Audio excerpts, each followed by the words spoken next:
Good morning प्यारे बच्चों। हम अपनी ईवीएस की वर्कशीट का रिवीजन करने वाले हैं। वर्कशीट की क्रम संख्या है 27B, जो कि दिनांक 22/7/2021 की वर्कशीट है।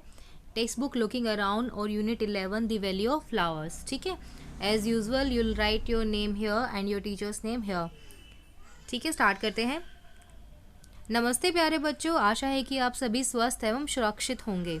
बच्चों, हमने अपनी पिछली कार्यपत्रिका में फूलों और उनके अनेक कार्यों के बारे में जाना था ना। हमने अपने आसपास बहुत से फूल देखे हैं, लेकिन क्या आपने कभी ध्यान दिया है कि सभी फूल पेड़ों पर नहीं खिलते? कुछ फूल झाड़ियों, बेलों और जल में भी खिलते हैं। ठीक है, सारे के सारे फूल पेड़ों पर नहीं खिलते, कुछ झाड़ियों में भी खिलते हैं और बेल पर भी खिलते हैं, जल में भी खिलते हैं। तो पेड़ पर जो फूल खिलते हैं, पेड़ देखिए, झाड़ियों पर ऐसे, जलीय पौधे कुछ इस तरह के होते हैं और बेल हमें कुछ इस तरह की देखने को मिलती है। ठीक है, अब ऐसे ही कुछ फूलों के नाम नीचे दिए गए हैं, इन्हें पहचान कर कॉपी में लिखिए कि कौन से फूल कहाँ खिलते हैं। अब आप ये देखेंगे फूल जो नीचे इनके नाम दिए गए हैं, ये कहाँ पर खिलते हैं, आप इनको बताएंगे। ठीक है, सबसे पहले बोगनविलिया। बोगनविलिया कहाँ पर खिलता है? ये झाड़ियों पर खिलता है। आप यहाँ पर लिखेंगे बोगनविलिया के सामने झाड़ियाँ। कनेर का जो फूल होता है, कनेर का फूल पेड़ पर खिलता है। ठीक है, मधुमालती जो फूल है ये बेल पर लगता है। कुमुदनी जो है पानी में होता है और कमल भी पानी में होता है। कचनार का जो फूल है वो पेड़ पर होता है। ठीक है, गुलाब जो है झाड़ियों में या फिर छोटे छोटे पौधों में होता है। और चमेली का फूल कहाँ पर होता है? बेल पर होता है। ठीक है बच्चों, फूलों की सुंदरता हमारे मन को बहुत अच्छी लगती है, इसलिए हम अपने घरों को सुंदर बनाने के लिए पेड़ पौधे लगाते हैं। अब आप अपने आसपास पेड़ पौधों से गिरे हुए या अपने घर में पौधों पर लगे हुए फूल का इस्तेमाल करके नीचे दिए हुए प्रश्नों के उत्तर अपनी कॉपी में लिखिए। ठीक है, ध्यान रहे बच्चों, आप फूल को ना तोड़े, आपको फूल तोड़ने नहीं है। आपको देखना, अगर घर के आसपास कोई फूल नीचे गिरा हुआ हो या फिर आपके घर में फूल का कोई पौधा हो, उसमें कोई फूल झड़ा हुआ हो, उसका यूज़ करना है। ठीक है, आपको तोड़ना नहीं है, क्योंकि फूल हमेशा पेड़ पौधों पर लगे हुए ही सुंदर होते हैं। तोड़ने के बाद तो वो मुरझा जाते हैं कुछ टाइम के बाद। ठीक है, प्रश्न संख्या 1, फूल का नाम लिखिए। जैसे अगर मैं लिखूं मुझे गुलाब का फूल मिला, ठीक है, गुलाब का मैंने नाम लिख दिया। क्या उस फूल के साथ पत्तियां भी है? हाँ है। ठीक है, क्या उस फूल की पंखुड़ियां आपस में जुड़ी हुई है? नहीं, गुलाब की पंखुड़ियां आपस में जुड़ी नहीं होती।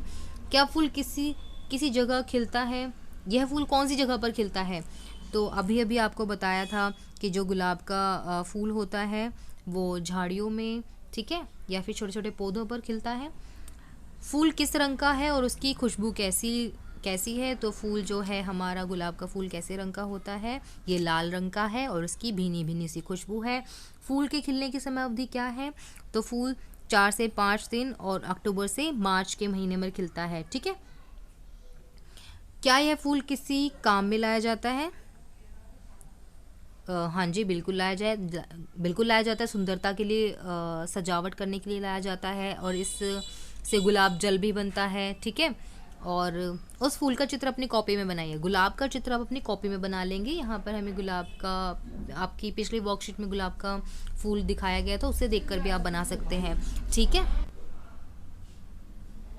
अब आगे आपको नीचे पोएम दी गई है।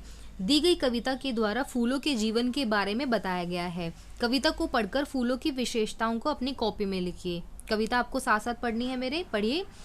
नन्ही कली से खिलता हूँ, खिल के फूल में बनता हूँ, मेरे साथ पत्तियां भी लहराती हैं, तितलियां मुझ पर बैठ गुनगुनाती हैं, बहुत से कीड़ों को खाना देता हूँ, फिर भी अपनी खुशबू से सबको महकाता हूँ, हमें देख आप मुस्कुराते हैं, फिर हमें तोड़कर दुखी कर जाते हो। ठीक है, हमें देखकर आप मुस्कुराते हो, फिर हमें तोड़कर दुखी कर जाते हो। तो इसमें आप देखिए फूलों की क्या क्या विशेषता इसमें दी गई है। फूल जो है, फूलों पर तितलियां बैठती हैं, ठीक है, और गुनगुनाती है। फूल की खुशबू बहुत अच्छी होती है। फूल को देखकर हम मुस्कुराते हैं, ठीक है, और फूल पर पत्तियां भी लगती हैं जो कि बहुत सुंदर लगती हैं। तो ये सारी विशेषताएं जो आप अपनी कॉपी में लिखेंगे, फूलों की विशेषताएं। ठीक है, अब नंबर 4 पे आपको दिया गया है फूलों के विभिन्न भागों को दर्शाते हुए एक पौधे का चित्र नीचे दिया गया है। फूलों के सही भागों को पहचान कर अपनी कॉपी में लिखिए। अब ये फूल का आपको पौधे का चित्र दिखाया गया है। इसके भाग आप लिखेंगे। ये है पंखुड़ियाँ, ठीक है, ये है बीज, और नंबर 3 पर है तना, नंबर 4 पर है पत्तियाँ, और नंबर 5 पर है जड़ें। आपको इसकी पिक्चर बनानी है और तब ये लिखना है, ठीक है। अभिभावकों के लिए सुझाव, बच्चों के साथ मिलकर घर पर कोई भी एक पौधा जो आसानी से उपलब्ध हो जाए लगाने में उनकी सहायता करें और बच्चों को पेड़ पौधों के प्रति संवेदनशील बनाएं।